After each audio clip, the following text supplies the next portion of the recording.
That's probably too late. Mm.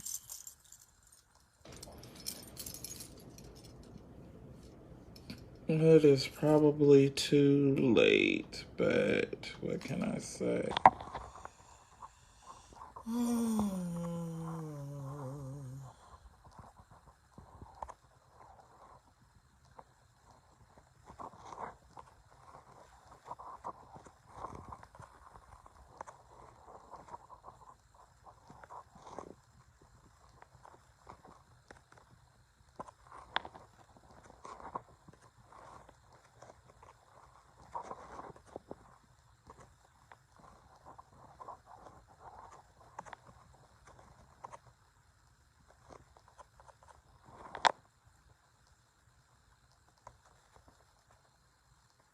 I may have to just do it tomorrow. I think it might be too late.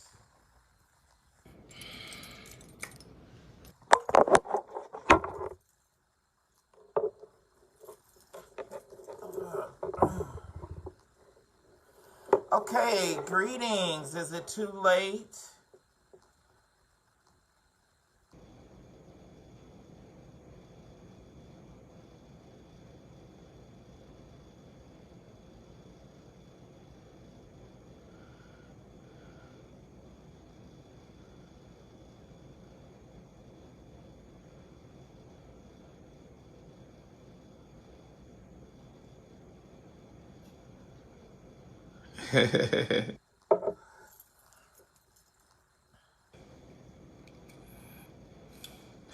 Greetings, greetings, greetings,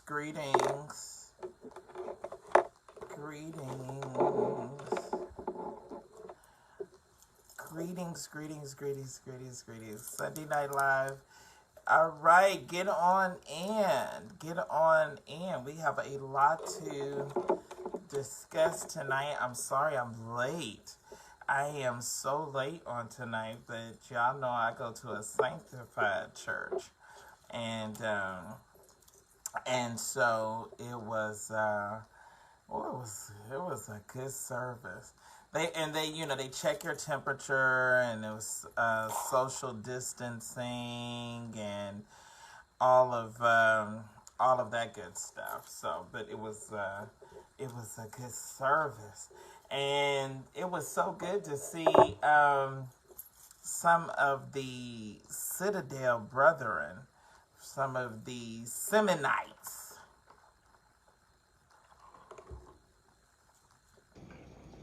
was there tonight. Oh, you like my hair? Actually, I don't see Jared on. Jared is not on here, but Jared, one of my fans and supporters, never met him, out of DC, um, um, sent me several pictures of man buns, and so he was like, "You ought to try some of these out." And so Michael went to see Michael yesterday, and we uh we did it. So it's like oh, I think a little hair's out of place there, but three it's like three buns and probably a whole pack of about 100 hairpins, between hairpins and bobby pins, uh, holding it up. All right, so Sunday Night Live. Greetings to you all on Sunday night. Thank you for the compliments on the glasses. Actually, scratched my eye. So the doctor was like, "Well, your nails." I was like, "Would you please hush about my nails?" So my eye is a little irritated because, yeah, well, the nails. I scratched it, and so a little red on tonight. Plus, I'm experiencing a death. And very, very tragic in um, in family, and I have not been really emotional about it. And I'm going to say some things tonight. Um, I'm going to say some stuff, and before I get into, because I really want to talk.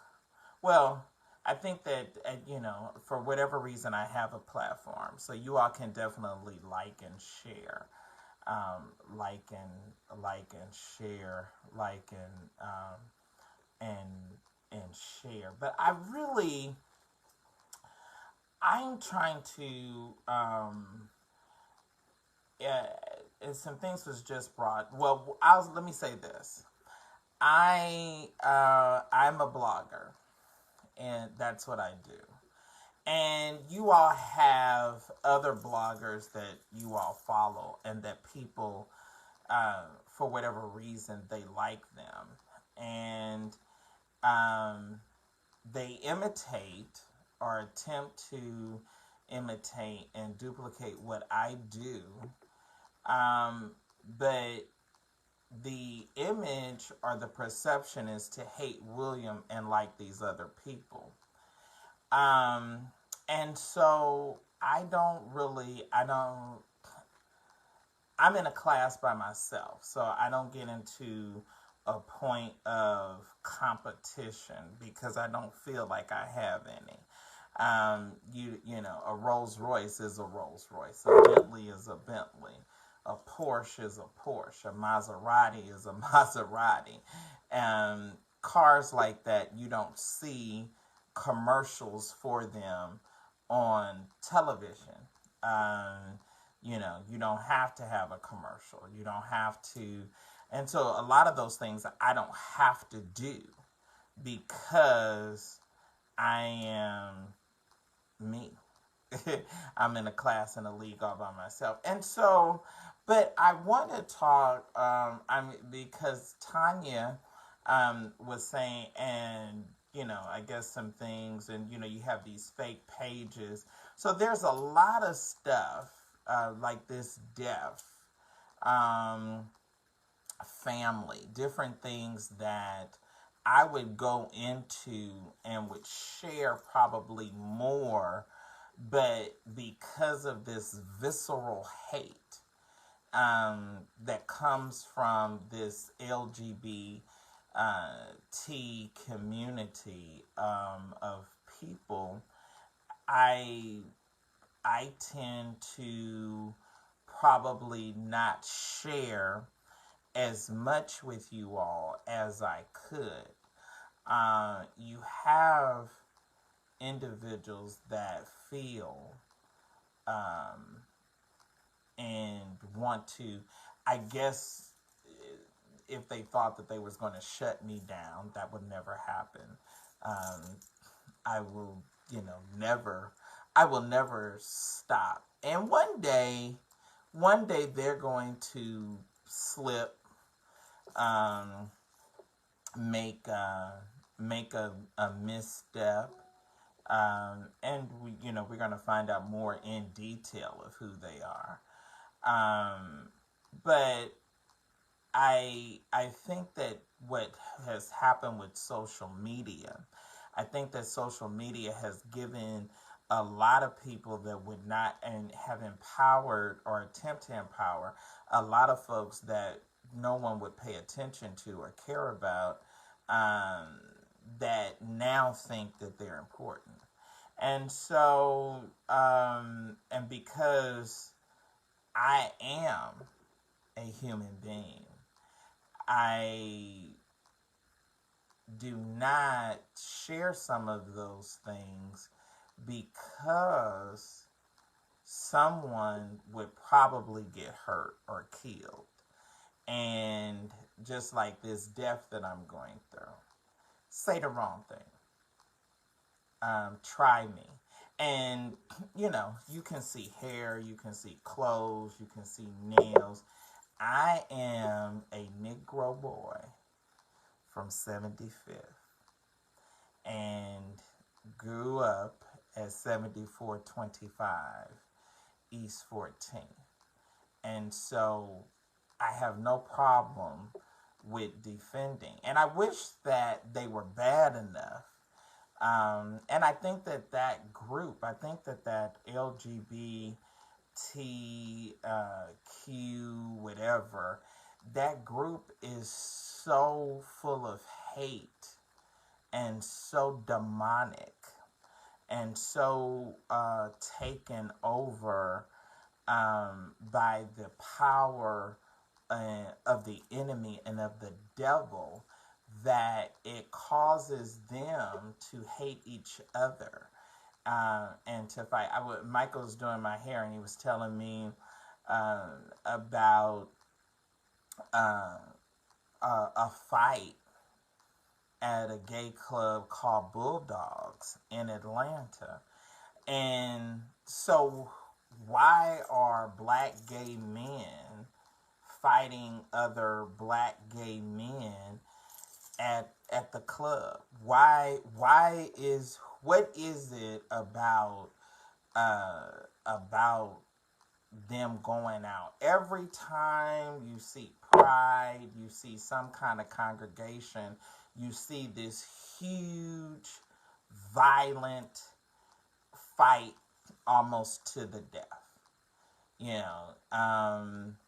And so he was telling me that I guess something happened and it was a parking space, and somebody was trying to come in the parking lot, somebody was trying to exit, and words was exchanged, and a guy got a baseball bat and hit the other guy over the head with the bat, or hit him in the head with the bat. Now, what is it? What is it that why are they so angry? Why are they so angry? Why do they hate and despise each other? And I have a number of people that are in the adult entertainment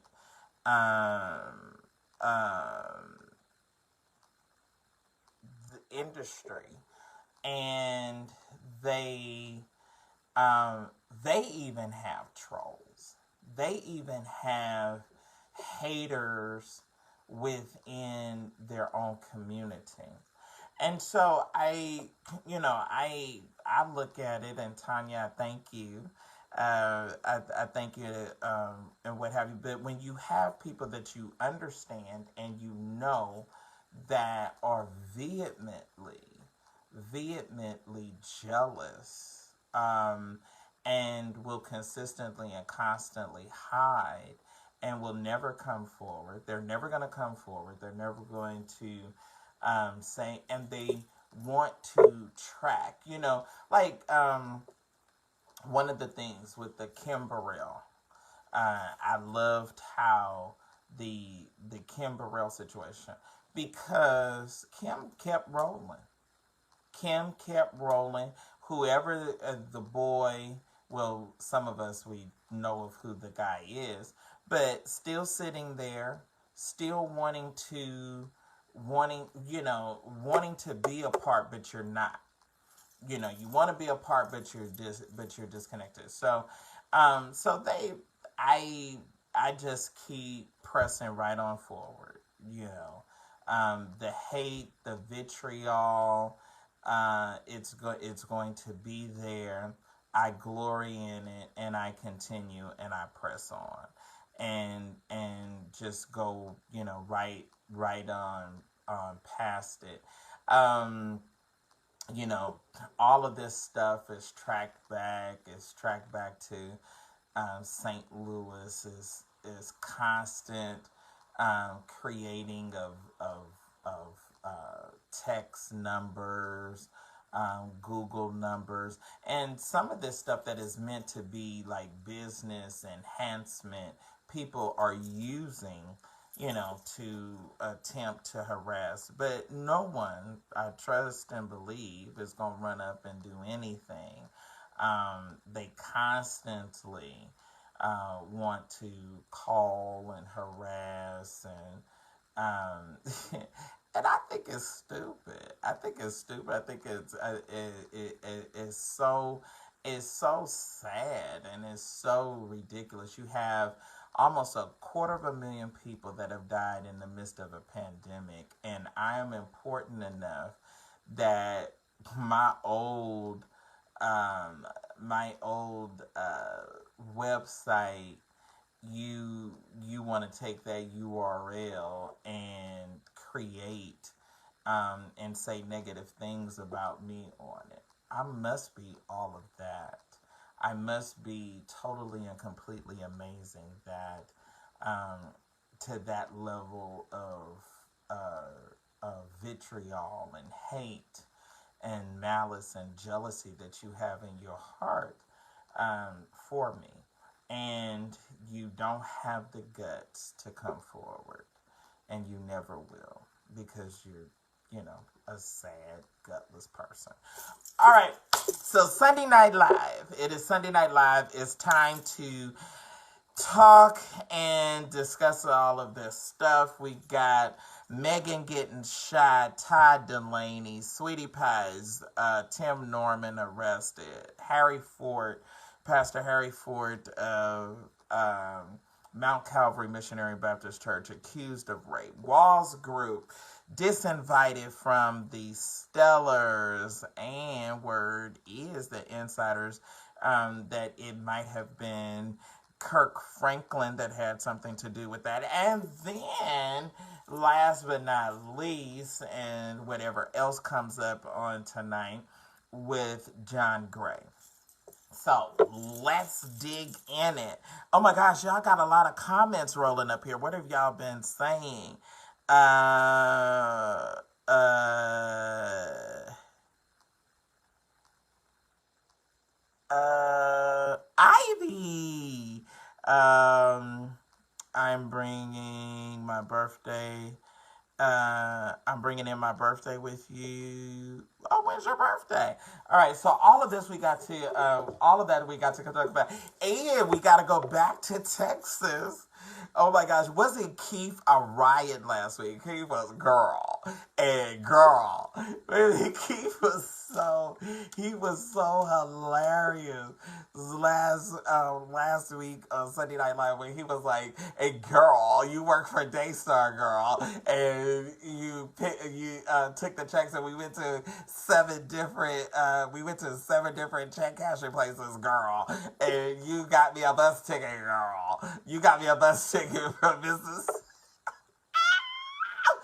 Wait a minute, when I tell you that it was so hilarious. I was like, girl, it was the girl, and girl. It was just too much. It was too much for me. I was like, oh my gosh. He was going in. All right, so y'all like and share, like and share, like and share, like and share. I love how you can recant a story. Love it. Oh, I love you. I love you. Last week, five. Oh my gosh! So it was hilarious. Okay, so Megan the Stallion has Megan the Stallion has actually, I mean, just I, I, I to these things, what shall we say? What can we actually say?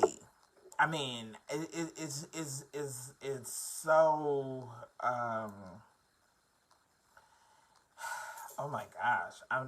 I'm just I think the whole thing is just it absolutely is flooring. Like how do you have a friendship or relationship with somebody and they get so mad at you that they draw a gun on you?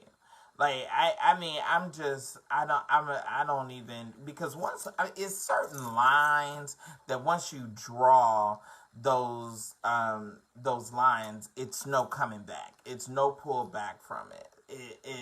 I mean, how do you apologize for saying I shot you?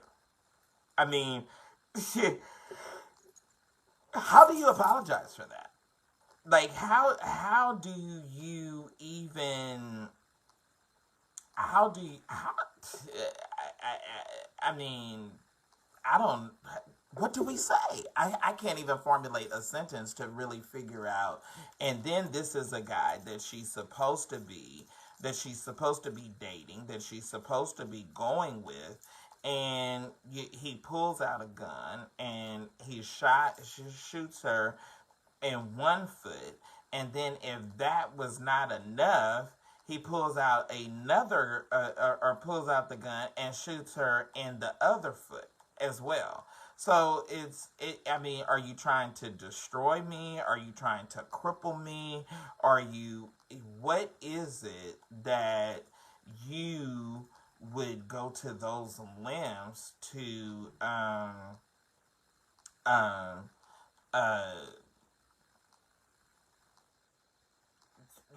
try uh try to stop me or what uh uh I'm just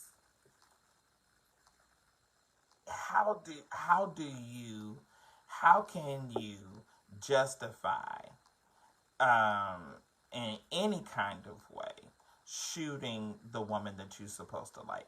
Okay, so let's get into this. Megan Thee Stallion. She's not dancing around it anymore. She came flat foot out and accused Troy Lanez by name of shooting her. It's the first time that she's actually used his name and blasted him on what was it, Thursday? Was it third? Yeah, I think it was Thursday. She said, "This, yes, this Inja Troy shot me. You shot me. You got your publicist and the people on the blogs lying and saying ish. Stop lying." Megan denied rumors that she had hit him during an argument inside the SUV on last month in Hollywood Hills, but admits that there was an argument between everyone in the vehicle. That's why she tried to walk away. She alleges that when Troy opened fire, as you know, up to this point, she insisted she was shot and certainly hinted that Troy pulled the trigger, but never said his name. During an Instagram live post, she said she was afraid to call out Troy to the LAPD because she didn't want to die, clearly insinuating that she feared the police uh, or that he would probably do something to her as in the heated altercation. She also addressed rumors the argument had something to do with Kylie Jenner. They all been partying together at the home in the in Beverly Hills prior to the shooting. All right, the story was broke that Troy, Megan, and one of her friends left the party after 4 a.m. in a chauffeur-driven SUV, and police responded to calls of shots fired. When they pulled over the vehicle, Megan was bleeding from her feet as police instructed her to slowly walk backward. Troy got arrested for possession of a concealed weapon. A handgun was under his seat, and Megan was taken to a hospital for treatment. Megan bold move to publicly accuse Troy comes the day after she posted pics of her injuries and continued to insist that she'd been shot, no matter what haters were saying online. However, she still refused to say Troy's name and even went so far as to say her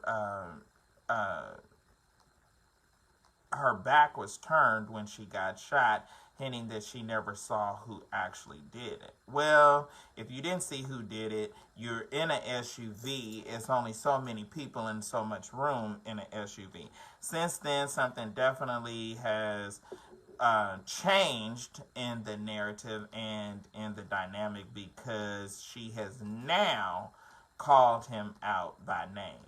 What to this? What do y'all say? What do you think? I mean, how do you? And okay, so I'm gonna say this because I got friends. I get into it with my friends. I got one friend that told me, it was like, you know what? I'm just sick of you. I'm sick of your bull, shit, blah blah blah. And so, and I don't, I'm not one of those real sensitive, contrary to popular belief. I'm not one of those real, sensitive, emotional types. I don't get real like, oh, and falling apart. So a lot of times it's like if my friends get mad, okay, oh, you mad? Oh, okay. Well, call me when you get glad, or when you get over it. And then I have one friend say, I be sick of you and your bull, bull SHIT or whatever. And then I'll get a text, so I miss you, I love you, blah, blah, blah. I was like, yeah, I know you do. So, are you over it now? I mean, I don't get to that point, and then y'all know with y'all clique of friends, everybody got the messy friend, everybody got the friend that got the tea or the one that gossip. I've always been that in high school, in family, wherever. I've always been the one with the tea, and the gossiping. Child, have you heard, girl? Did you hear? I'm so, and now I make a living with it. But anyway, so thank you, thank you, thank you, thank you, thank you, thank you, thank you. You are so kind. Love you, love you, love you.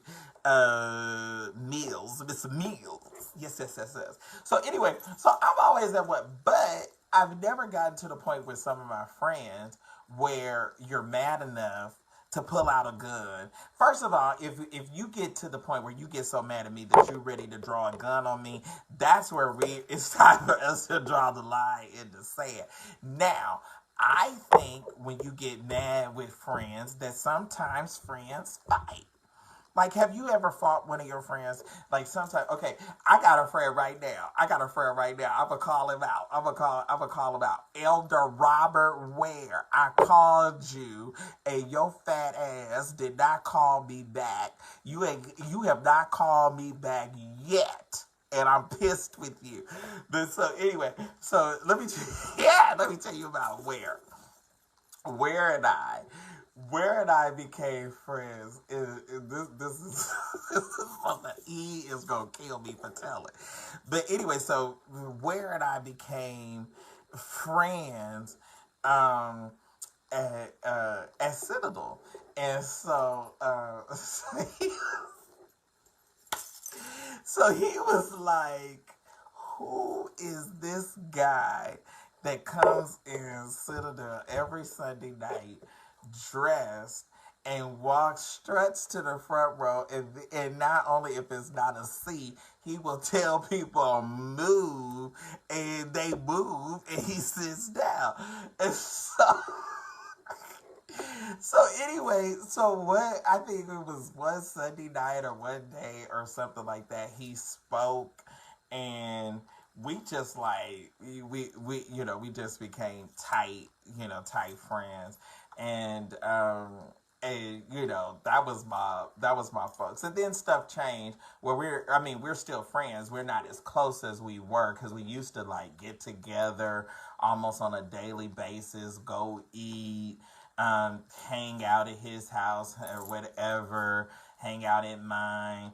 Um, go to every restaurant in Atlanta known to man, or whatever. That was just like my, my, that was my boy. That was my girl. That was my girlfriend. And then, so then it was, it was so funny because then when he started working for the pastor, working at the church, and he was like, you know they can't stand you. And I was like, I know. I was like, and I can't stand them. And blah, blah, blah. And so different things would come up. And so if something would come up and it was like, it was gossipy or whatever. And so he was like, oh, this is one of those. And I said, because, okay, so Citadel, and I know some of the people that are probably watching like and share. Some of the people, and I saw a few of the brothers from Citadel tonight. It was really really good to see there. But okay, so Citadel was like one of these churches where it was the haves and the have-nots. It was like either you was moving and shaking, or you was poor and practically living in the church. It wasn't no in between. And so so different things would come up, and so I would tell Ware, I was like, oh, that's one of those insignificant poor members or whatever. So he was like, you're such a bee. I can't stand you. Blah, blah, blah. Because I would just be like, oh, I was like, oh, well, why are you telling me about them? They're insignificant. They don't even matter. So anyway, so I'm saying that to say, hey, Justin Sams is on the trainer. Justin, I need to come see you. Oh my gosh, I need to come and see you, y'all. Let's see. Michael did my bun. Wait a minute, but this little piece right here, okay. Whew. Y'all, it's 1,000 pins. It's 1,000 hairpins in my hair. I know it's late. It is late. So anyway, but my whole point about this is when you have friends, you get into it with your friends, right? You get into stuff with your friends. Justin, I'm not playing with you. I'm not playing with you. It's like 5 pounds, quarantine pounds, chips and stuff. I gotta get it off. Come on. Don't be playing. Don't be playing, old man. Don't be playing. So, right. Right. Citadel was like the haves and the have-nots. It was, because I remember like when Angelique was the first lady, she didn't even talk to everybody. It was like some of those was just over there, and we'd be like, and y'all know y'all do that. Come on, don't stop. Stop acting. Y'all know y'all do that. I think I may come to Atlanta. Hey, Ivy, what's up, baby? So anyway, it was either the house or the house not, but now I've had friends, and I have physically gotten into fights with some of my friends, but not to the point where you gonna pull out a gun and you gonna shoot me. You know what I'm saying? A fight, I slap you, you slap me, we have words, they gotta break us up or whatever. Because I remember one time, okay, so it was this one guy, and where was the, sort of like the president of, the past, the ministers and elders or whatever. And so he did a lot of activities because there was a lot of divisiveness at our church. And so he would do a lot of activities to make us, come together, make us, come, be godly and brotherly. And so it was just a mess. So anyway, it was this one guy that we had gotten into it, and so he was like he was gonna jump on me or whatever, on sight when he saw me, blah, blah, blah. So I told Ware. So Ware was like, everybody's at the house. I was like, oh, well, I'm going to pull up. I said, honey, because I want to see him. I want to see him pull my hair. I want to see him drag me. Because at that time, Ware was living off of Northside Drive. I was like, I want to see him drag me by my hair down Northside Drive. So I pull up. And so, when I pull up and come into the apartment, it is total silence. Everybody's like nervous and uncomfortable. I'm going to tell you, and y'all know, okay, I've been messy and gossiping for a while.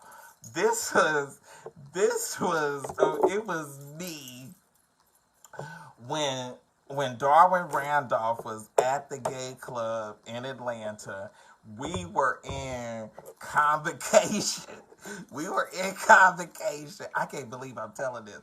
But anyway, so we were in convocation. I got the text message. Morris was working the door. We get the text message. Ty Hall is up preaching, prophesying. The folks are shouting. So I corralled all the guys. I'm like, we got to go. Darwin Randolph is at the gay club. We are going. Where are we going? We are leaving here, and we, as a group, are going to the club. We are going, whatever club it is over there on Buford Highway. We are going to see this Kojic pastor from Chattanooga, Tennessee, in the club. We are going to the...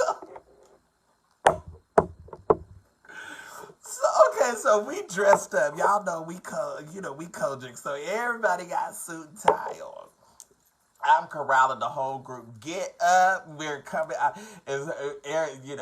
This one want to shout. This one is clapping and playing the tambourine, wanting to dance. Todd is hooping. I want to hear the rest of the time. Get your ass up. We are leaving and we are going to the gay club. That's me, right? I'm the messing one. So I get Ware. I get the whole crew. And then we go, so then I told Drayton, I was like, I can't drive. So we tried, they was like, what are we going to wear? So then we go over to Ware's house, and so I'm like, y'all gotta take these clothes off. Y'all ain't got no jeans. So all of us looking like church boys going up in this gay club. And so I was like, y'all put a t-shirt on. So then you got one, I'm not going to say their name, you got one with a t-shirt on and some suit pants and dress shoes looking a mess. Then, so I go to, because I lived in Midtown, so I was able to go, I was on 14th at that time. And so I was able to go home and I put on some kind of like Ralph Lauren something. And so then I rode with Drayton, son, because I was like, y'all, he'll know my car. So I can't go in my car. So we were all like teamed up in different cars, and we all go to the gay club to see Darwin Randolph in the club. Oh my God. And everybody was like, William said we gotta go. I was like, we got to go. We got to go as a collective group because we all have got to believe this and we all have got to see and witness him at the same time. So we all go to the club. So anyway, you get into stuff with your friends. You know what I'm saying? You get into stuff with your friends. But to get to the point where your boyfriend or whatever pulls out a gun.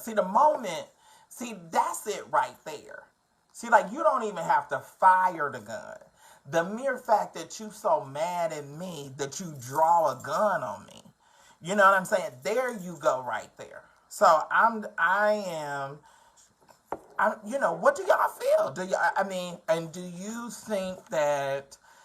you think that Megan should have taken to social media to expose and share this, or do you think that she should have just, kind of, let it go and, just kind of, dealt with it, or let the court, because, this whole idea of not tell, not snitch, like, I mean, who's all in the car?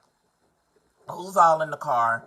And at what point do you get to the point where, okay, you fired?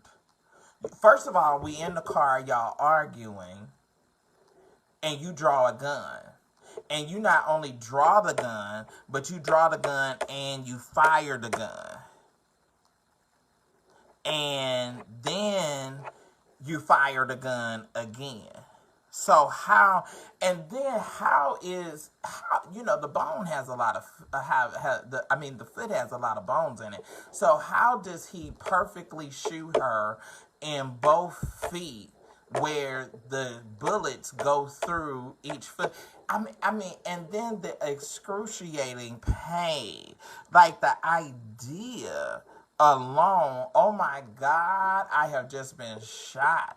Lord have mercy, Jesus Christ. And then somebody that I'm supposedly dealing with shoots me. So I'm just, I'm okay. So let's see. What are some of these comments? You shoot me, I'm telling everybody. Exactly, I'm with you. Yes. Yes, you should have exposed him. You can't be street if you are not real neighborhood hood. Handle that. Okay, so I'm just trying to figure out. I'm just at what point like you shoot me, please, boy, you shoot me and I'm living to tell it. You're going to jail. You're going to jail, and then you going to hell. Well, really, you're going to hell, but you're gonna go by way of jail before you go to hell, because I am going to make sure that I see to it that you are that you're definitely dealt with. Like, it's certain stuff, it's certain things that you just don't do. Okay, you just, come on here. You just don't get to the point where you pull out a gun and you fire. You're going to pull out the gun and you actually going to fire the gun. Not once, but twice. Okay. All right, y'all. Let's get into it. Everything's going down, but the word of God. Everything's going down, but the word of God. Everything's going down. Like and share, because we coming to the church, baby. We coming to the church because these saints and ain'ts and whatever they is sitting up in church. They don't know how to act. They acting a fool. They pulling out guns. They want to act like they street and everything else. So we are going to give them and give you just what you need. Come on to like and share. I am going to Todd Delaney. I don't want to hear nothing else you got to say. Come on. Like and share. Also get them cash apps to going. Y'all, I'm pressing through, but I got to, even in the midst of the pandemic, in the midst of death in the family, I'm still here working and with y'all. Come on now. Come on. Okay, so let's get into this. There's a man that has been charged, and the man's name is Todd Delaney. Okay, the man has been charged with approaching a man at the ATM drive-thru in Naperville and telling him that he would put him into the ground while using vulgar language and having his hand on a handgun. All right, August the 7th, Todd Delaney, who is 36, of the 3500 block of Scottsdale Circle in Naperville was charged with misdemeanor disorderly conduct in connection with the incident that occurred on January the 25th, according to court records.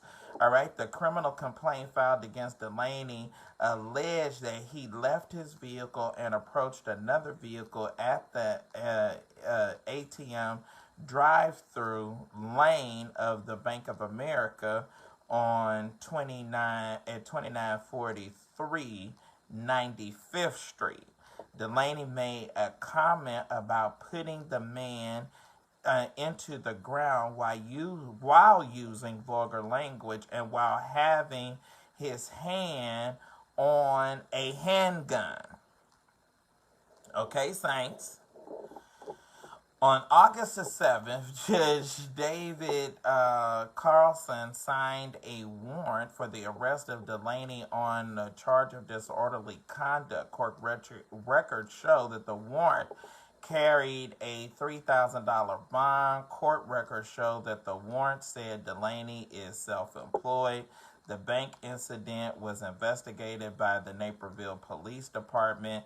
Naperville Deputy Police Chief Jason Aries says Delaney turned himself in on the warrant. Aries says that the alleged victim in the case did not work for Bank of America and the incident occurred at the ATM line at the bank.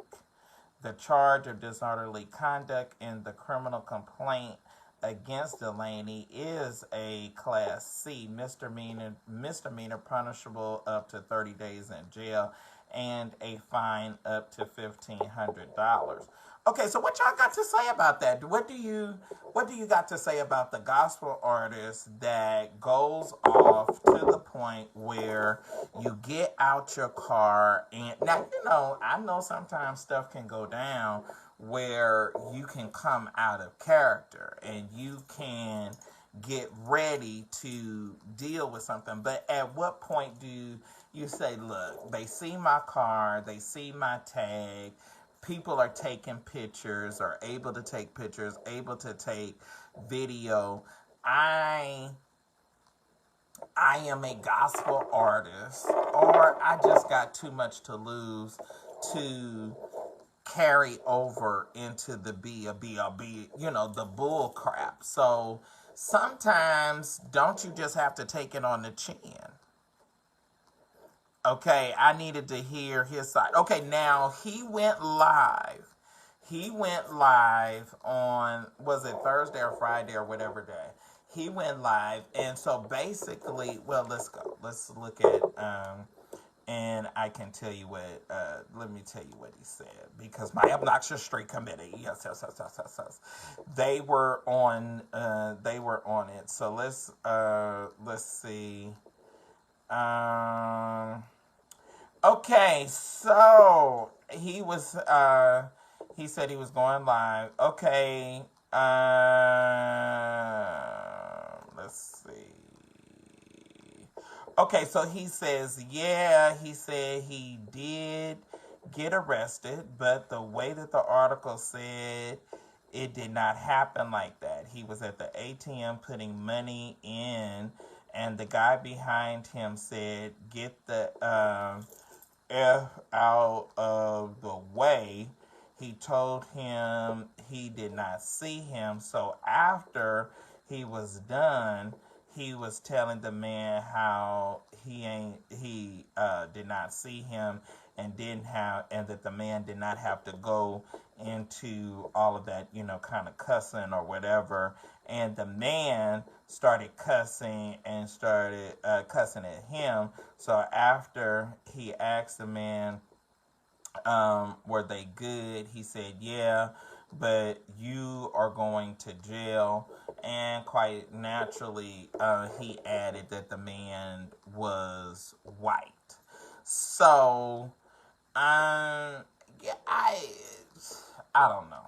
I'm because at one point it made it sound like they were in the cars, and then the other point is like, okay, we walking up, and why is because the way that the article reads, it's almost as if the man comes up and while Todd Delaney is putting money in the bank, but it seems that Todd Delaney came up on the man, and you know what I mean. It's just a lot. It's I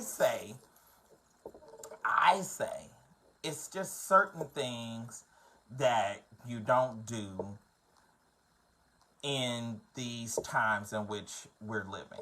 Like I just give this as an example. I just don't think it's wise to go out and get gas at night.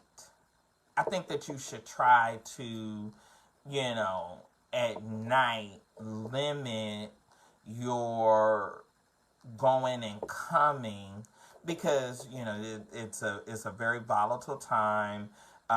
There's a number of protests. There's a number of things, with especially black men being killed by the police. Just the probability of you being stopped. I think if you're going somewhere at night, you should know specifically where you're going. You should, go there and get home. Why are you stopping at the store? Why are you stopping at the gas station? Why are you stopping at the ATM? Do that tomorrow. Get the money out of the ATM tomorrow. Go to the bank. Make your deposit the next day or what have you. But everybody is making adjustments right now. And you being a minister and a gospel artist, this ain't the wisest thing for you to be out, for you to be out and carrying on, and putting yourself in harm's way, and to the point where somebody can record your tag, find out who you are, and later file a warrant on you for whatever that you have done, which is not even that serious. I mean, all of this is not necessary. Okay, what does he say? Let me see. I'm trying to see what is. I thought it was on the video. Okay, you thought what was on the video? Leon, explain what you're saying. Okay, so I mean, I just, I come on. I think that this is a bit much. Think it's a bit much. Think that you can behave a little bit better. Think that you can do some stuff a little bit better.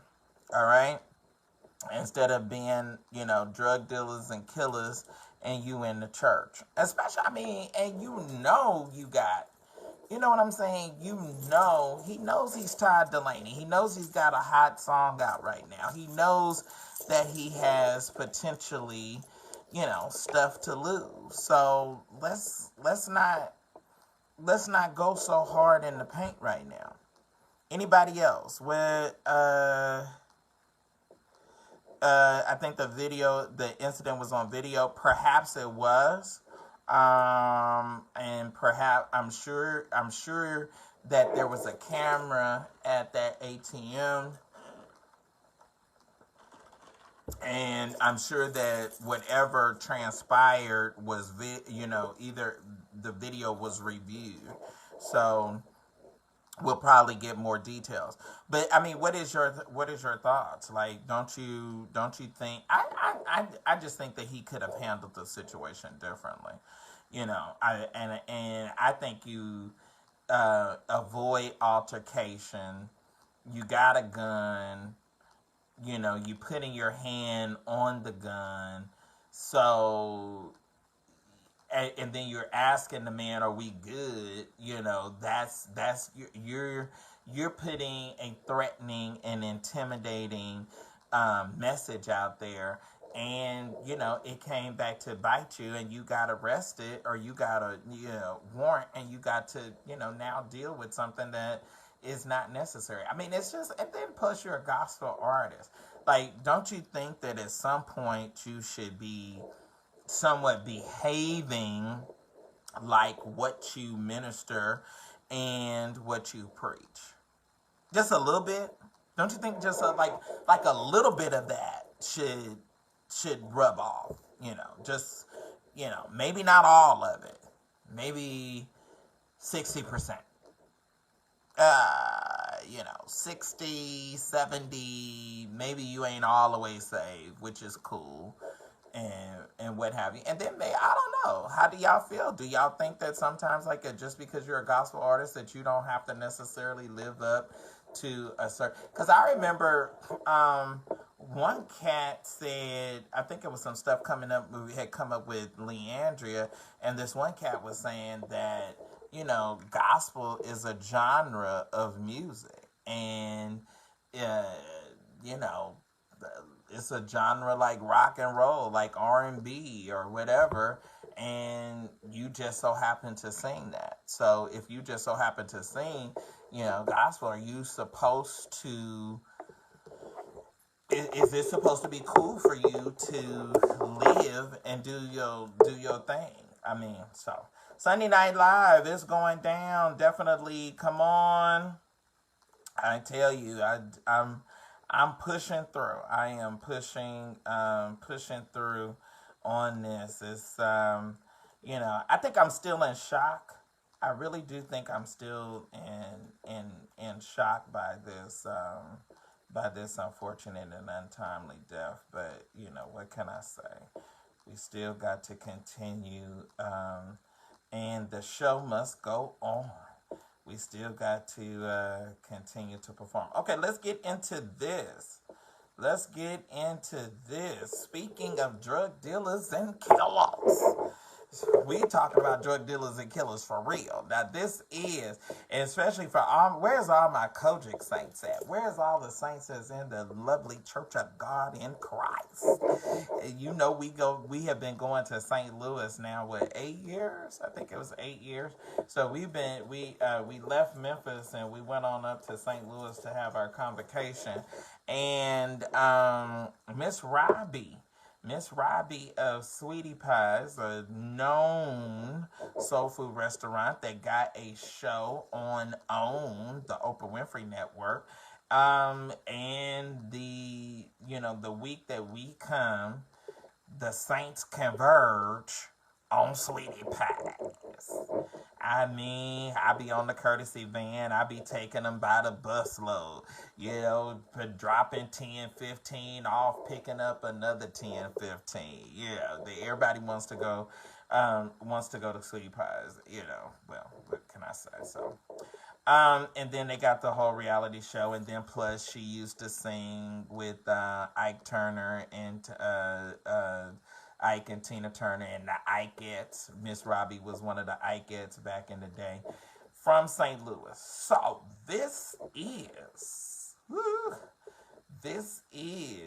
the T. Drug dealers and killers. James Timothy Norman, owner of Sweetie Pie's restaurant, has been arrested on federal charges and is currently being held in Madison County Detention Center. Norman was charged with conspiracy to use interstate commerce facilities, which is a cell phone, big fancy way of saying a cell phone, in the commission of murder for hire that resulted in death.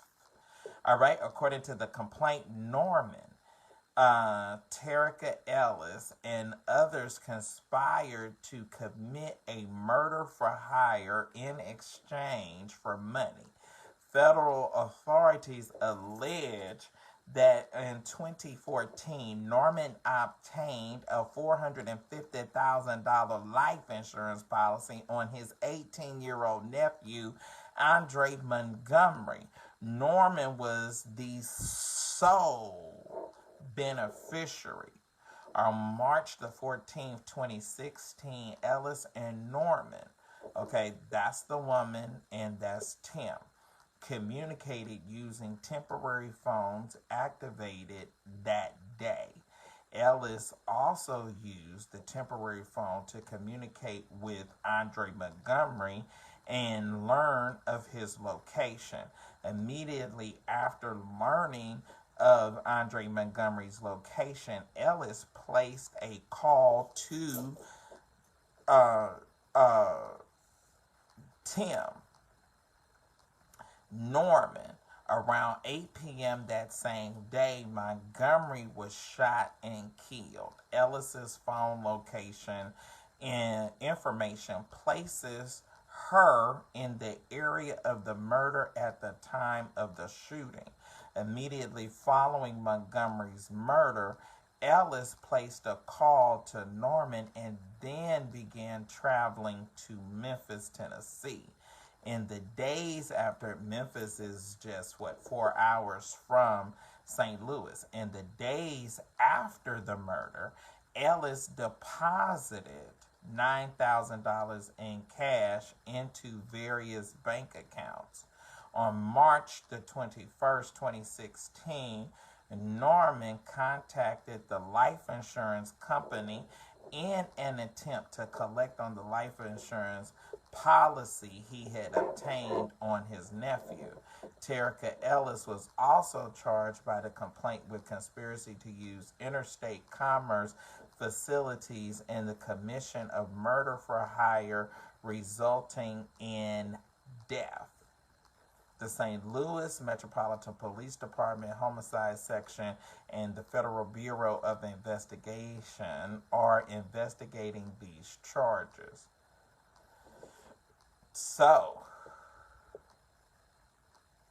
I mean, like, dude, is this not serious? I mean, you get to the point where you hire somebody or some chick to you hire them, and so now all of this stuff is coming up. We're looking back at some of the footage from the show. Tim is sitting there somewhat unmoved, talking with his mom about the death of his nephew, and then he says in the reunion show that his brother was lost to gun violence, and that the majority of the men in their family was lost. And you sitting there calmly talking about this, and you're the one that hired. Now, also the word is we have gotten that he has $1 million policy on Miss Robbie. And you know he sued his mama, or his mama sued him. So, come on, y'all. What can we say? Like, this is crazy, right? Is this not crazy? I mean, come on. You get your, she says, okay, so, Dudley says that Tim is low down. I mean, I'm thinking a little bit beyond low down.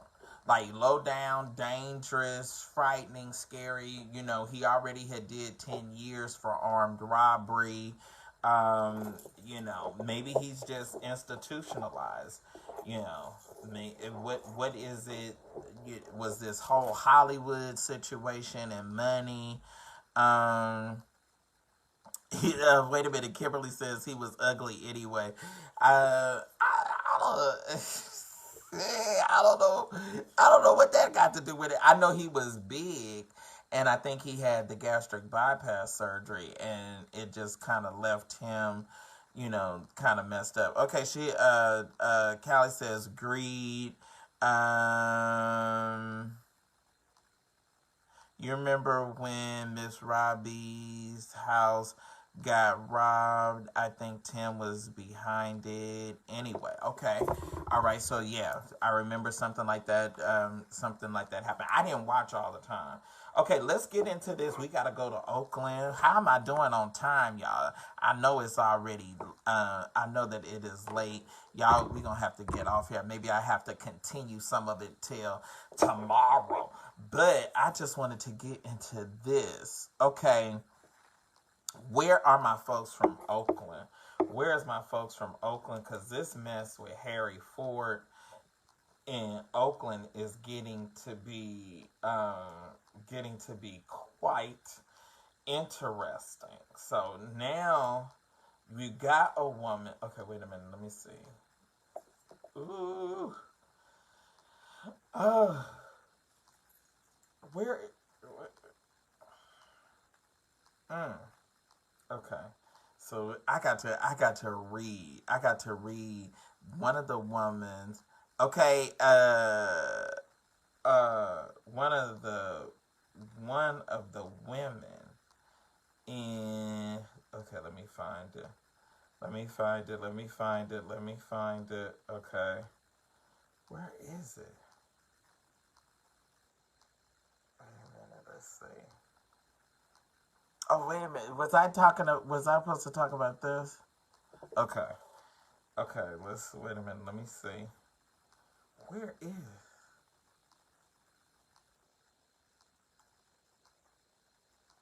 Okay. Wait a minute. Let me see.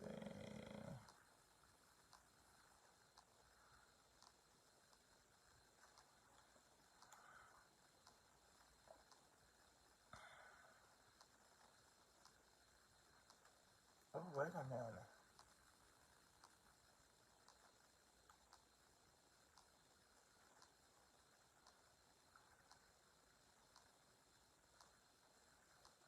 See, this is a shame. See, I get so. Okay, here it is. Oh, Lord. Okay, let's see here. Is this it?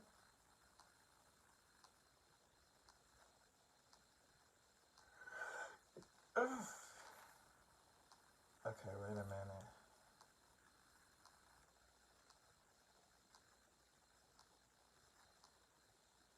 Let me see. What's going on here? Now it seems like all of the messages are blank. That's crazy. Okay, here it is.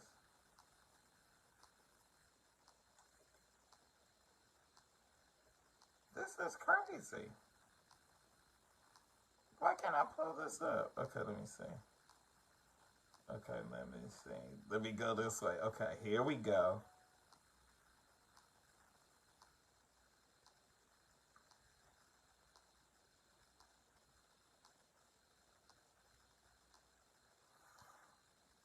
Okay. Okay.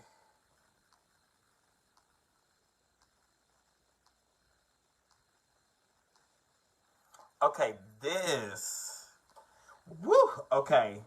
Now, her name is Sabina Tegger. Okay, trigger warning, rape. Now, this is what she says on her Facebook post. She said, Pastor Harry Ford of Mount Calvary Baptist Church in Oakland, California. I am angry, regretful. My heart is pounding hard, and I rarely feel like this. But when I do, I need to release. I tried blasting angry music. I tried uh, talking uh, talking things out with a friend. I tried reaching out to you several times. Why the sudden silence? Would you be too uncomfortable for us to talk about how you raped me? I consented. Okay, so now did he rape you or did you consent? Okay, which one is it? I consented to sex. Why not? Thanks for the great dinner, and the message was pretty dope. Nice ending, too.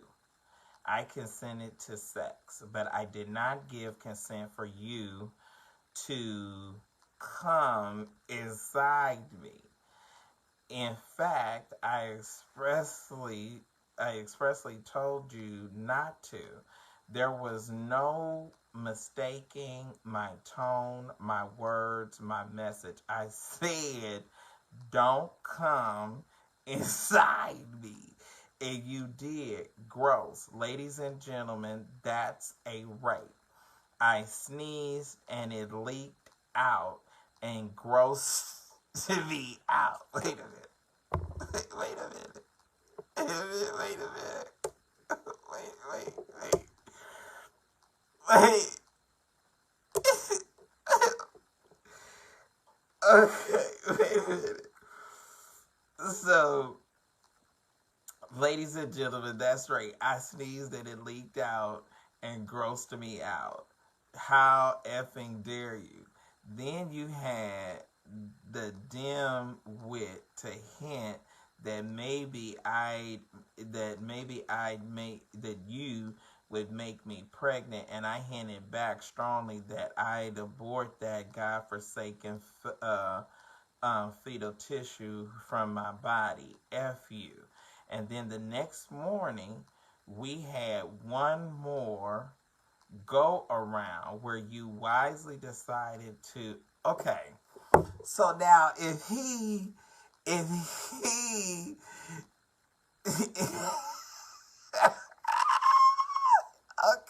so now I'm like Keith. I need Keith on the line. I need Keith because I need Keith to say, girl, okay, girl. If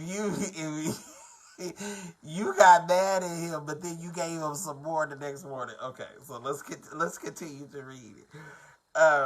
You said okay, and then the next morning we had one more go around where you wisely decided to listen and not come at me again.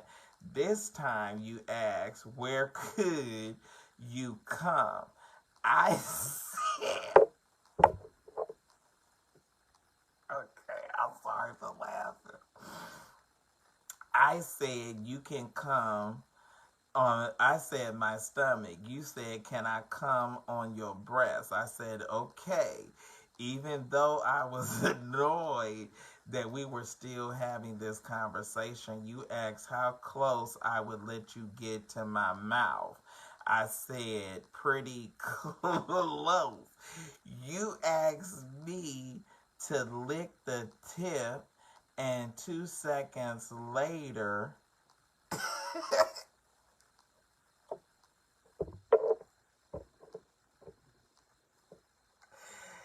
okay, you asked me to lick the tip, and 2 seconds later, you came in my mouth without permission. It tasted nasty, and I spit it onto your stomach. That's rape twice. Happy. Third rape to me is there a club, and do we get t-shirts?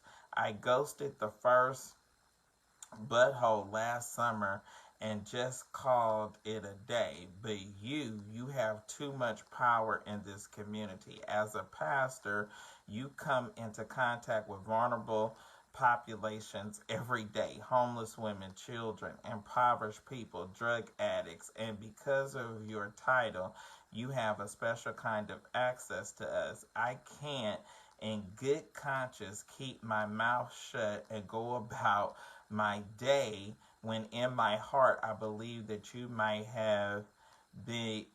be a calculated sex offender. It's all in the way you move. Who else have you touched? Who else have you hurt? I think that my pain is only a fraction of the total, and while I have no proof that my intuition is genuinely quite good, quite strong. Look, I'm not scared of you. I thought I could trust you. I hoped with all your good deeds and your charities that you have the true moral compass. But I guess the place where your dick is attached is also the place where your morality ends. You're a liar and a rapist. Go get looked at. Seriously, go to therapy. Start being honest. Otherwise, it only gets worse and you will come crashing down on the one day that legacy that you thought you were building will disappear and you'll only be remembered for the worst of your crimes. Don't burden any women with your problems. Talk to other men about it and figure out how to get to the root of your collective disease. Cry, repent, Rinse, rise the F up, heal yourself before you ever feel worthy to enter into another human's body again. I'm not scared of you. If you come for me, my ancestors and my community will hold you accountable. I promise. To anyone who read this far, thank you. Thank you for your support. I'm healing. Does anyone know where in Oakland I can get tested during COVID? I feel defiled. Berkeley Free Clinic is my go to, and they're closed for walk ins, which is insane. Stay blessed. Y'all enjoy the sunshine. Feel free to share if you think that this will help someone. Sorry, mom, dad, for the graphic nature of this post, but this was systematic, as common as Thursday. I refuse to be quiet. I'm sorry this happened. I'm sorry this happened. I am deeply sorry. So sorry for. So she has a lot of people that's. Okay, so what. I mean. Okay, so. Is that rape, y'all? I mean, do you rape somebody when. I. I'm just trying to figure out because you say you consented to sex, and you said that you consented to sex twice. So anyway, Harry Ford is going through a lot over in Mount Calvary. Now Mount Calvary is on 23rd Ave in Oakland. He sold one of the buildings. He sold the old theater for the sold that building, or it's rumored that lost it in foreclosure. They went into a building directly across the street from their old building. Now that building, they're saying that he sold before before it was lost, and I guess that they have been renting the church because some Mexican church is in there and purchased it. So it's just like it's been totally just crazy. And now these women are coming forward on um uh coming forward on Harry. But I'm just trying to figure out like how okay, so Clark is in there now. Keith Clark is Keith Clark in the old theater?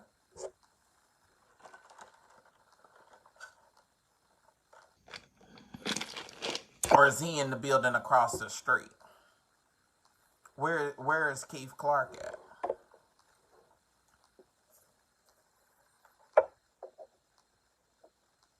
Which building is Keith Clark in? Okay, they saying yes he is. If she didn't want him to come in her, why not use a condom? I don't believe her. You know, that's a okay. So that's a good point. Why didn't yeah, that you could have just easily alleviated this and had him use protection. So, but the one part that I am intrigued by is the idea of pastors and preachers having sex and doing sexual stuff with women that is vulnerable. And she alludes to being homeless or being vulnerable, and sort of from her picture she looks like that might be the case. So I'm wondering, is it something to that whole idea that you ain't nobody and I can just do my thing? Okay. I you know y'all can't get mad at me. I don't make the news, I just report it. So anyway, Harry Ford, we have reached out to him, try to get his side of the whole position, see what he has to say. Still waiting to hear back, but quite naturally have not, as of yet, heard anything from him. But it's getting interesting real fast, and you know, just like I said, it's getting interesting real real fast, and not the not the best. Okay, let's get into this. Um okay.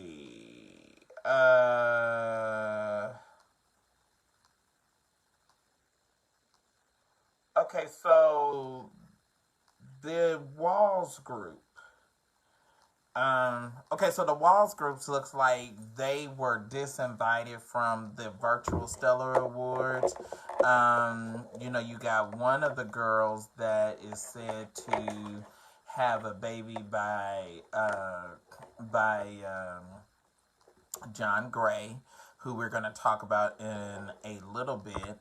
And then the brother is said to have a sex tape because you know that some time ago he is said to have gone live or attempted to I guess record his sexual experience but went live. Now that's the rumor. I had different people on my Obnoxious Street Committee that said that they were going to get the tape from me. We have a tape, but from what I saw, I could not clearly describe or say whether or not that was him. So they have had a couple of things within the Walls group or within their family that has come up. And it is pretty much said that Kirk got them disinvited from performing for the virtual Stellar Awards. So I'm just trying to figure out. Now, this is my thing. At what point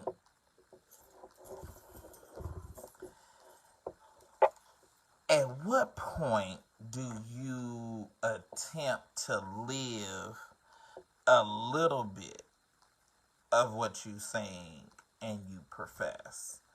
Or do you just not live it and just do your thing? Do you have a point where you say, okay, I'm a gospel singer, and if I'm a gospel singer, let me kind of live some of the gospel?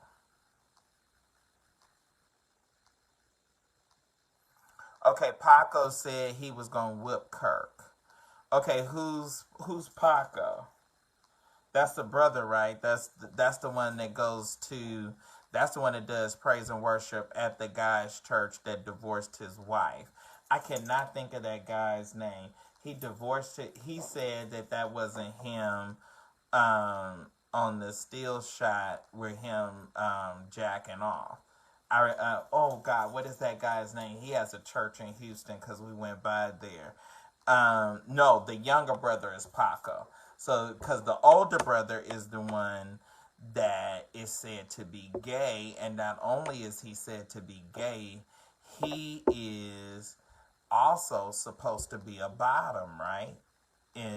Or he's supposed to be the submissive one in the sexual acts. And then it was rumored that the church where he's the minister of music or praise and worship leader of, that it was that pastor that he was performing oral sex on. Am I talking right? Am I making any kind of sense?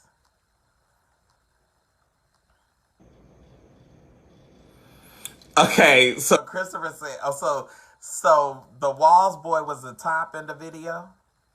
Because the video that I have, he's the one that's performing oral. He's performing oral sex. Well, Chris, if you got the video, why you don't send me the video? What the hell is your problem? Keon. Right. What is Keon's last name? Keon is topping the Walls boy. Exactly. What is Keon? I can't even think of Keon's last name. But that is, okay, okay, you're talking all the way right. He was a, that's the video that I saw. The video that I saw, okay, wait a minute. Touch Kirk and all of the south side of Fort Worth will be on their ASS. Where is y'all getting the video from? I ain't see not one video, but I keep hearing about it. Okay, and then Keon Henderson.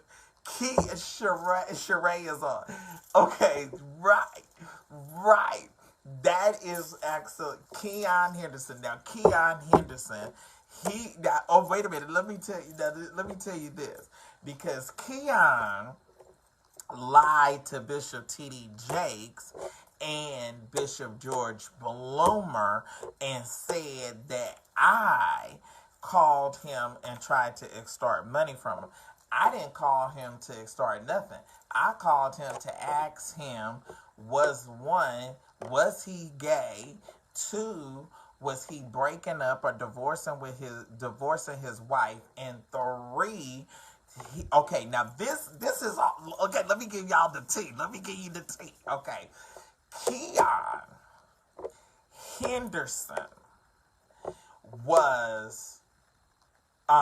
is the pastor, and Ernest Pugh was praise and worship leader over at Keon Henderson's church 2 years ago, right? So all this tea came out 2 years ago. So Keon said he and Ernest was not boyfriends and going with each other. What I heard was Keon and Ernest Pugh was going together, and some kind of way Ernest Pugh started cheating on Keon. Keon got mad and fired Ernest Pugh from being praise and worship leader. And so then Ernest was going to file a lawsuit against Keon because he wanted the back pay from once he got fired. But now Keon said that he did not fire Ernest because of him being gay and cheating on him. Keon said that he fired Ernest because Ernest was developing a little too much control in his church, and he was acting like, or had a little section of members that he was acting like he was the pastor of and calling shots and doing stuff. Okay. Yes, you're right. He fired him about 3 years. Exactly. Yes, Sheree. Sheree's down there in Houston. So anyway, so he fired him, and then conveniently after he fired him, then he gets the gay boy from the Walls group to be the praise and worship leader. And then that guy was said to have been having or performing the Walls boy. Now, the Walls boy is in the Walls group, and he took Ernest Pugh's place. He tried to video him giving head to who we think was Keon. but he went live on Instagram while the stick was in his mouth. And but when I saw the video, I can't really make out because, you know, when you sexually, if you, I don't know, I mean, you know, when we're almost through with the site, so the videos will be on my new site, but I can't really make out that that's him. So anyway, all this mess is going on with the walls. The girl is a whore and got a bastard child who they say is John Gray's child. This one is gay. The daddy is a gangster and calls everybody and threatens them about how he gonna jump on them and kill them for talking about his kids. So all of this was, I could see Kirk being like, this is too much and y'all don't need to perform in the midst of all of this. I'm just saying. So anyway, you see that this is such a full circle moment. Thank you. Okay. Check my inbox. Let me check my Hondidio shot. Let me check my inbox, honey. Yes, Lord. Thank you, Jesus. The saints and they sex tapes. EVB, shush. Okay, wait a minute. Who is this? You know, I be getting some good little inbox, you know.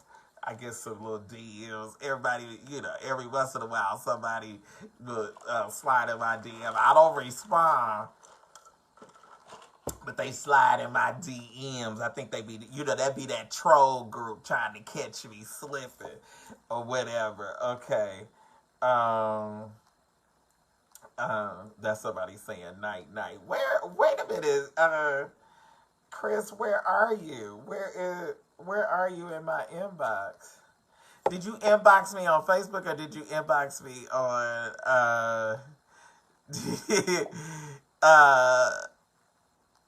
Willie McDaniel photo is circulating? Who is Willie McDaniel?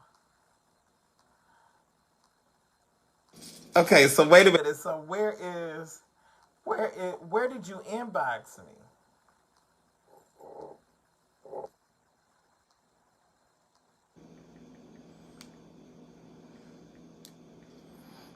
Okay, where did you inbox? Facebook, on my personal page or on the obnoxious page?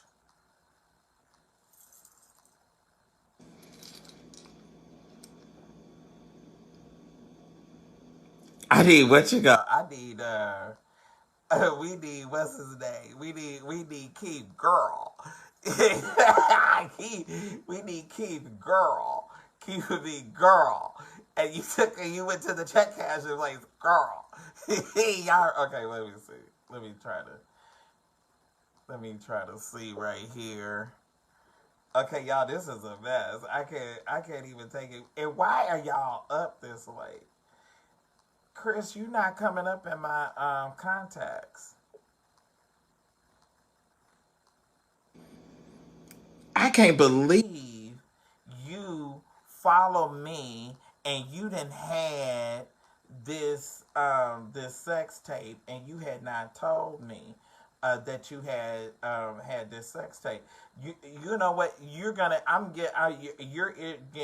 another fine. You're getting a fine of $20 because you had this sex tape all this time, and your low down tail ain't sent me the sex tape, and you know you had it. Okay, let me check. Let me see.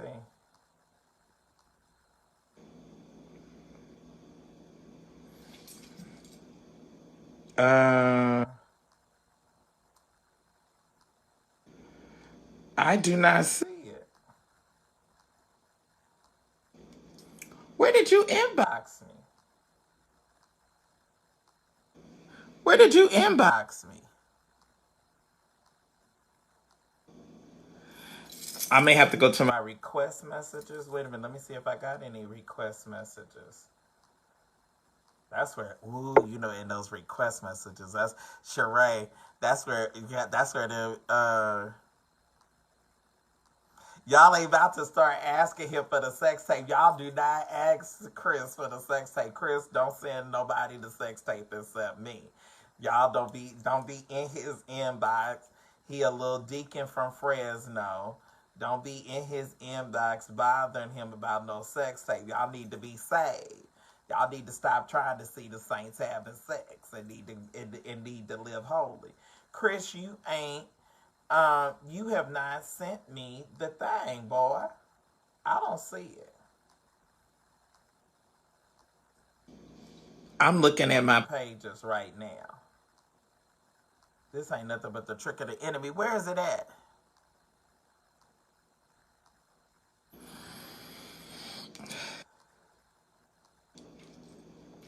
Okay, so where is it? Because I want to view it live on air with y'all. Y'all want me to view it? Y'all want me to view it and see?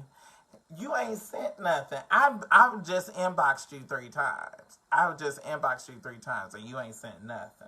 Last thing you sent me was something mess from Bishop KV Beck. Who in the hell is Bishop Beck? That's where you go to church. He's so slow. Ooh, I can't take this slow spirit.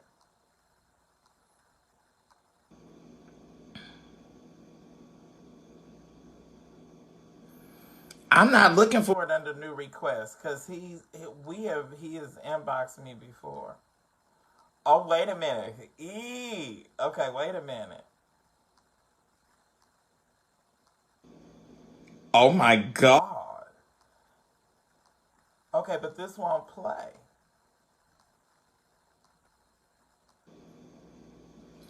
What is this? This doesn't play. These are just like still shots. So is that that's Keon? But see, Keon's got his back to the camera. I can't. This is just a picture. This is just a picture.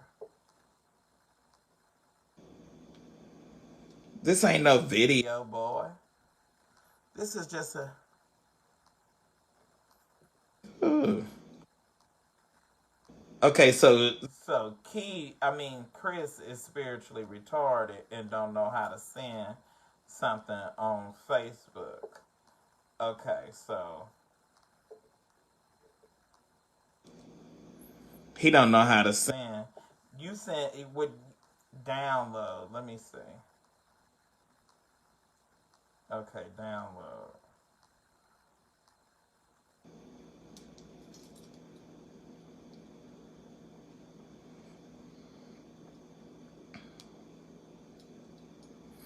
I'm gonna send it to my email. I'm gonna send you my email, and you can just send it to my email because whatever this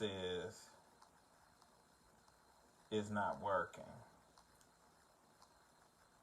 I don't think you know how to send it. I can't believe you had this, and you had not even told me. I'm just in shock about that. Okay, you see my email. Okay, who else on here got it?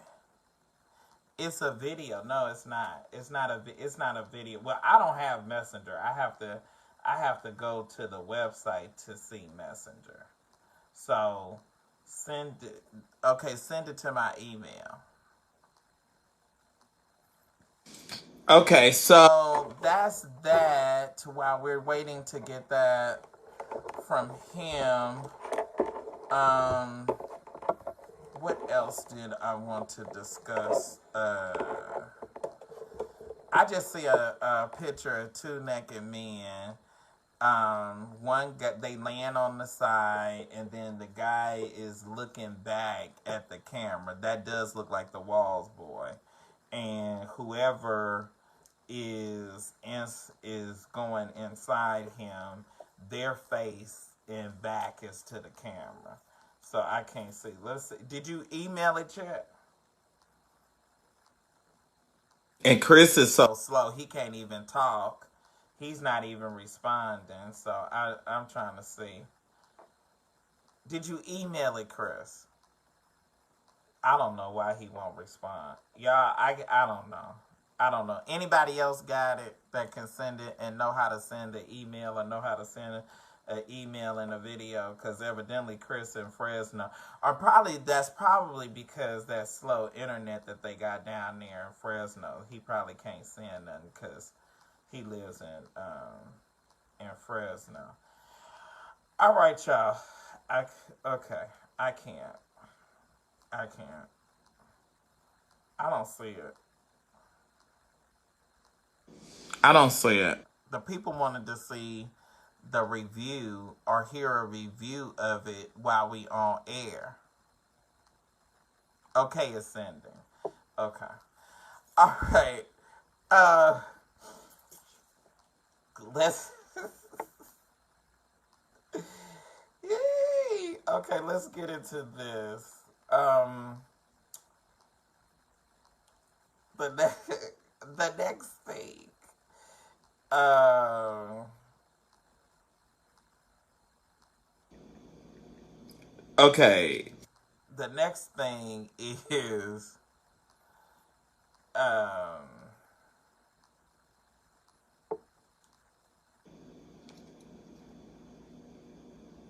Um. What's the man's name? Fat Boy. Um.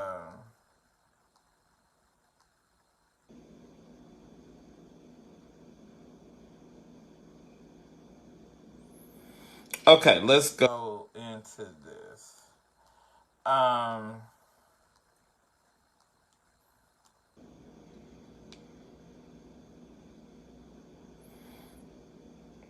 Okay, let's get into this. Okay, John Gray. Okay, so Pastor John Gray is caught again, caught up in another alleged cheating scandal. This time, the pastor was accused of FaceTiming his alleged mistress, who goes by the name Mary. Before we, they spoke to a source close to Gray, and they stated that the allegations was false and that a federal and state investigation of extortion is currently in the process against Mary. Now, another blogger is reporting that the alleged mistress named Mary leaked the recorded videos of some of her FaceTime conversations with John Gray. In one of the videos, John Gray appears to be complaining about his wife's lack of cooking and appears to have his son confirm in the conversation to Mary that he eats pizza every day and says it's because that's how things go when ain't nobody cooking.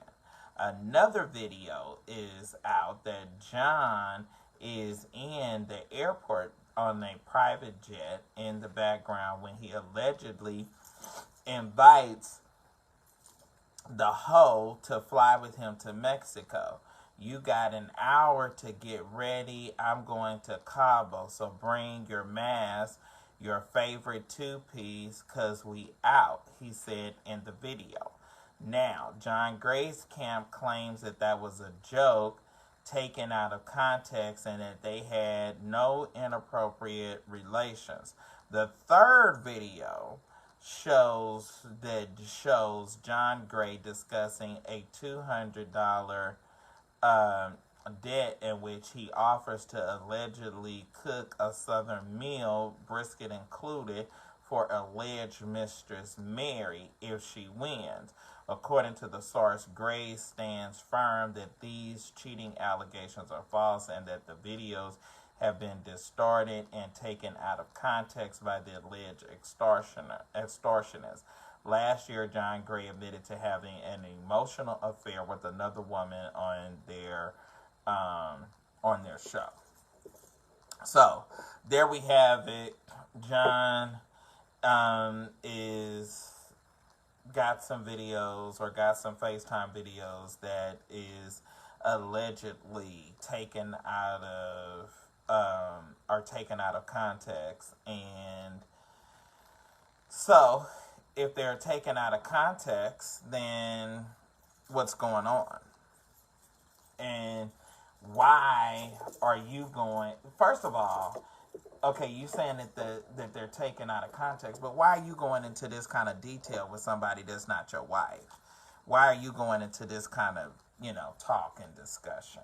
So I don't know. I don't see it being totally taken out of context. I think there's something to it, and we are eventually going to find out. I got another source that is supposedly sending me the FaceTime videos, and this whole thing about extortion. Okay, it says checks Facebook Messenger again.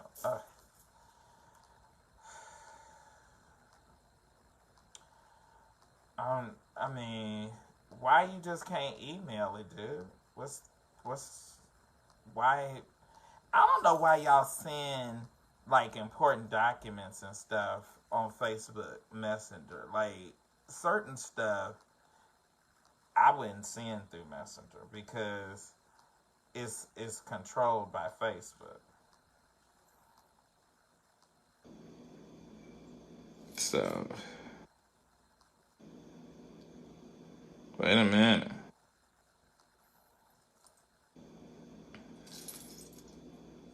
Is it any sound to this?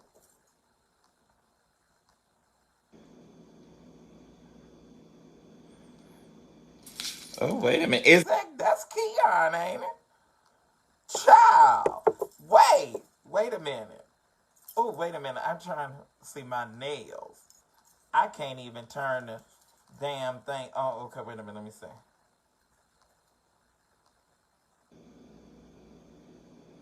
Oh, this is two. This is 2.5 minutes. Oh, wait a minute. Why can't I hear? Can you hear on here? Wait a minute.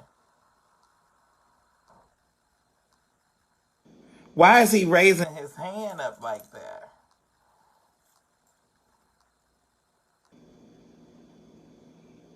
Oh my God. Isn't that Keon? Is that Keon doing him? I think that's Keon Henderson in this video. Oh my God.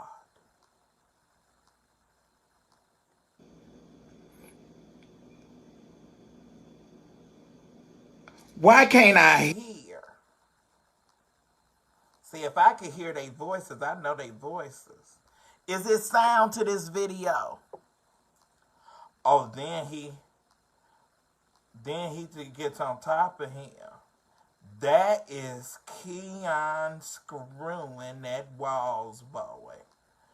Oh my God. This website is going up in the morning because I am sure I can't hear. Child, okay, look. They got the phone set up and recording them. They got the phone set up and record. That looks like Keon is having sex with this boy. Oh my God. Guess what? That is Keon.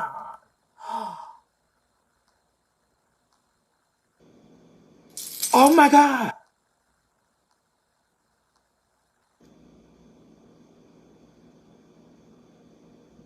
He ate his butt after he screwed him. He kisses his ass. Oh my God. I can't. Oh my God.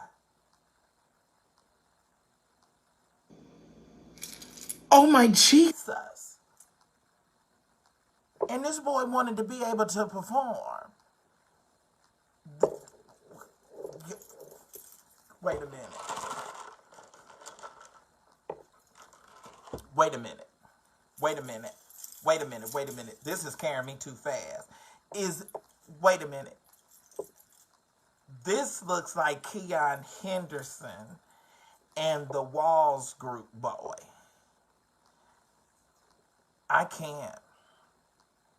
I can't. I'm in utter shock. I mean, you got to send this to my email. You got to St. James. You got to send this to my email. Doesn't that look like Keon to you? Oh my God. They are going at it like porn stars. They are going at it like sex workers. Like like they not going at it like that, like they gospel people. They going at this and screwing like they screw for a living, like they screw for a profession. And then I can't get over. Okay, so he flips him on his stomach. Now he's screwing him on his stomach from the back, and the boy got his legs bent up. Okay, okay. Oh,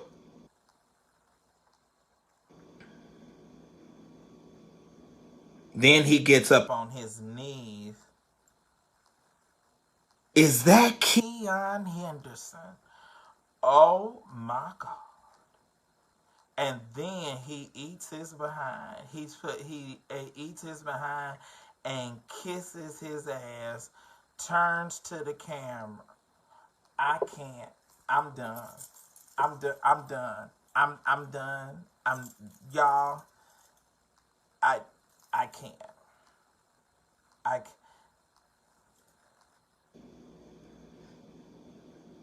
Now he lied and said that he said what?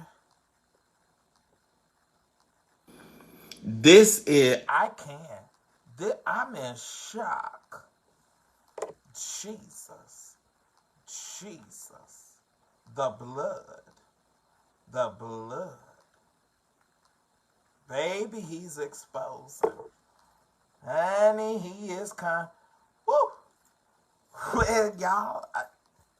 Okay, so you said that looks like that looks like Keon. That's the top. That looks like Keon. That looks like Keon is the. So what? Who is this Brown? This Brown is messy. Brown is messy. Don't you inbox her? Don't you inbox her? You cash out me and I'ma send it to you. You want to see this film? Look, but I gotta. I gotta screen record this. I'm done, y'all. The hour is far spent. I I can't. Sheree, where is Sheree at? I can't. I I am. I told y'all. I told you one thing that I don't do is I don't tell lies. I told y'all 2, 3 years ago. I said something was going on with Keon. Keon came here and he preached for Mark Moore, knowing that he was getting ready and going through a divorce.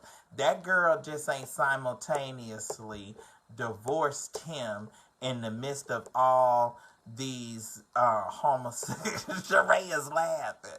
Sheree, wait a minute. I'm about to call Messy. Sheree, wait a minute. I'm about to call. Girl, I'm about to call you. And all this mess going. Let me see. Let me call Sheree right now. She said she ain't heard from me since uh since I was in Houston for George Floyd. Sheree Young, wait a minute, Young, wow, you. And she, I'm about to call. Wait, let me call. You better answer the phone. Your account will not be validated. you, what happened? Wait a minute, let me see. Let me, oh, wait a minute, this is the other.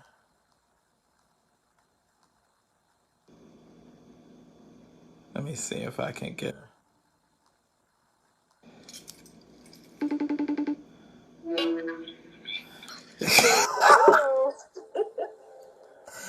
Wait a minute, girl.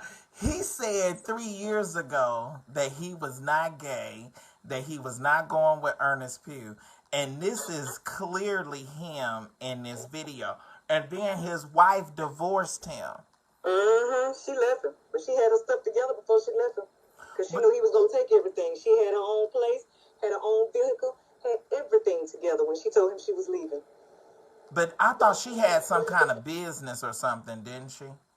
She does. She has all her stuff together. Because she knew how he was. So she had all her stuff together when she left. He got up and announced it to the church that unreconcilable differences, and because he travels too much and other things. You know, I used to go over there for, I never joined over there, but my church is at 8 o'clock and I would go to his at 10. Because he's out here in Humble with me. We're out here in the same city. So he's gay. He's gay, and he was going with Ernest Pugh. He was going with Ernest Pugh, and I was on it way back then, 3 years ago. And he was still, but that girl had some kind of business, didn't she? Well, I don't know what, she was working over at the, you know, they have this school over there at the church as well. So I think she was doing that. And I know she was working out, doing some health stuff. Right. She had some kind of, that's what I was going to say. She had some kind of health business or something. I remember that. Working out early in the morning and stuff like that. But yeah, I was over there when Ernest Pugh was there. And then one Sunday I came in and Ernest Pugh wasn't there anymore. I was like, what is going on? What's up? Ernest gone. Then because Ernest started, remember, Ernest started going with Justin Edwards. So, and last year at the Stella Award, well, I see Ernest, you know, here at musicals and stuff in Houston, but we were at the Stella Awards last year. And well, you know where I got full pictures of him head to toe, because you know he's hairy like a gorilla. He's got nappy hair, like pubic hair all over his body. He's and see, the boy out of DC sent me the pictures before when he was fat, and then the pictures after he mysteriously lost weight. You know, he mysteriously lost a bunch of weight. But he was living, him and Justin Edwards was living together in that apartment downtown Houston, in that high rise, like husband and wife. Don't you remember? So, and then they be trying to say that I be lying and I don't be knowing what I'm talking about. You on it tonight. Everything you saying is pinpoint is correct. It's accurate. Thank you. Evie Asha. Thank you. And the lady that John Gray was allegedly messing around with, her name is Mary Brewer. She lives here in Houston. She's a hairstylist. Mary Brewer, that's what they told me, and now he trying and see that's what everybody want to run. You know, they said I was an extortionist, and now everybody want to run and claim extortion. But see, baby, when you go to the feds, you got to give your ass up in the process. You can go and say you were getting extorted if you want to, but baby, when you go and say you getting extorted, your business is coming out. Ask David Letterman why he ain't on TV no more. Ask Larry King why he ain't on TV no more. Oh, okay, yeah. FaceTime videos are up on Instagram. Tasha K put them up there yesterday. So yes, he was FaceTiming this chick, and he did send her $200 to see her boobs. She said she didn't put a picture on there, but she did send a picture of her boobs. He came up to her job. I don't know why John Gray be going up to these women's jobs when he mess around with them. That's crazy. Stupid. But well, see, the thing about, you know what it is. See, they church people. See, they church people, and they don't really know how to move and swag in the world. You see what I'm saying? He's a dumb church Oompa Loompa. That's a dumb boy from Lithonia, Georgia. Was reared up by Eddie Long, so you know he got a confused, messed up spirit, because Eddie Long, he went to Eddie Long's church. He was raised up looking like a big Oompa Loompa, like a gimp or something. Who would screw him, girl? Would you give him some? If the price is right. No. See, that's what I don't see. I'm celibate. You know, I wouldn't see no picture for no $200 now. You know, if I'm going to be your side chick privately, I'm gonna take you to the bank. Baby, let me tell you something. You ain't gonna never, baby. Let me tell you, like I'm like Della Reese, baby. I'm an honest hoe, and all my hoes is honest. You ain't getting nothing over here for no $200, $2,000 or $3,000 at minimal. And you still not gonna get my face on the picture at all. You gonna be Have buying me a you, Lamborghini? You gonna be buying me a Lamborghini just like you bought your wife? Whatever she did, I do. baby? Let me tell you something. Did you see that video with Keon kissed that boy's naked ass after he had screwed him? So I Honey, heard about it. I heard about honey, it. I am So in everybody shock. says him. Everybody says him. It is. I'm looking at him. I'm looking at him with these shades on, and I can see, honey. I'm sitting up here looking like Ray Charles at 2 o'clock in the morning, and I can see very clearly that it's him. He screwed him in his tail and then put his tongue in there and kissed his ass and smacked him on his behind. Well, honey, I heard through the grapevine that he has some excellent sex. Well, baby, they having it. They screwing like I'm saying. They screwing like they sex workers, baby. Like they work for Pornhub.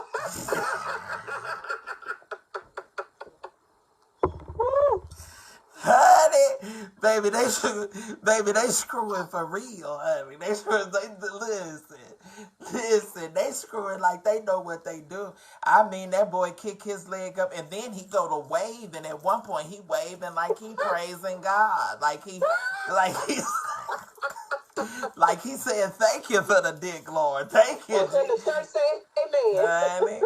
Honey, I ain't been screwed that good yet. Where that make me wave my hand. Wait a minute, Sheree. That old Juanita Bynum came to Citadel one time, and she said Bishop Week screwed her until she spoke in unknown tongues. I said I don't know no screwing like that. I don't know nobody that screw. I don't want no sanctified screwing. I want some hardcore screwing. Hey, girl, I got too many girdles on the food with you. I can't. Listen, I got to cut this live off, and I got to get out. I can't take this here. All right, and I got to go pee. They got hot. Bye. Bye. You all have been watching Sunday Night Live with none other than yours truly, Sir. Oh my God. Oh my God. I can't. Y'all said that y'all cash apps. I got to go. This has been a highlight. Okay, well, Deaf and the family got to head home. And just a lot. Just a lot. So anyway, it pushed through a lot of stuff to discuss. It looks like, you know what, it looks like my lives now go 2 hours. But anyway, so y'all like and share.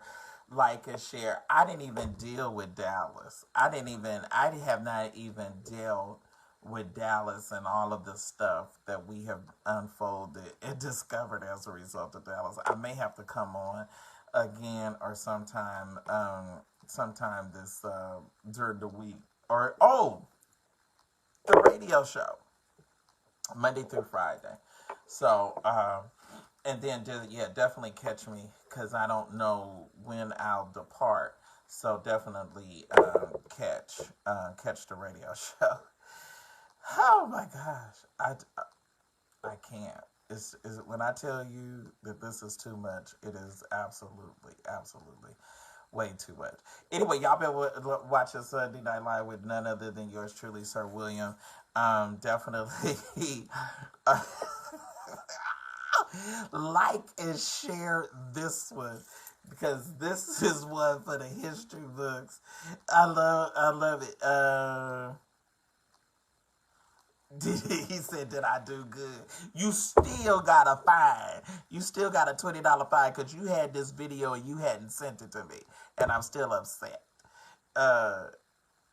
Will we ever see it? Yes, I got to call Jeremy and get the site going and upload the site so you can see it. Christopher Shea James, Fresno, Eva. Y'all, I want to say, what is Keon's whole name? Keon Henderson. His name is Keon Henderson. Lighthouse,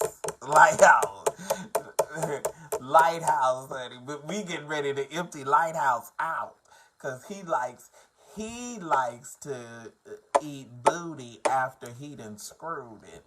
And he kisses a whole man's ass on his camera, and with his whole face. Wait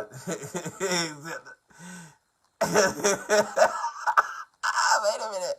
Who is McClay saying looks serious shot? I'm telling you. And see, what Sheree said she got her stuff together before she got out from over there in that marriage. They say Keon porn star Henderson. Between him and the Walls boy. What's the Walls? Because the Walls boy's name is Daryl or Damien or something like that. I can't. I got to tie my head up and go to bed. And take my shower and go to bed. Because, I tell you, the saints. Lord have mercy. All right, y'all. Obnoxious Radio tomorrow, 2 o'clock Eastern Standard Time. Obnoxious Radio. Peace.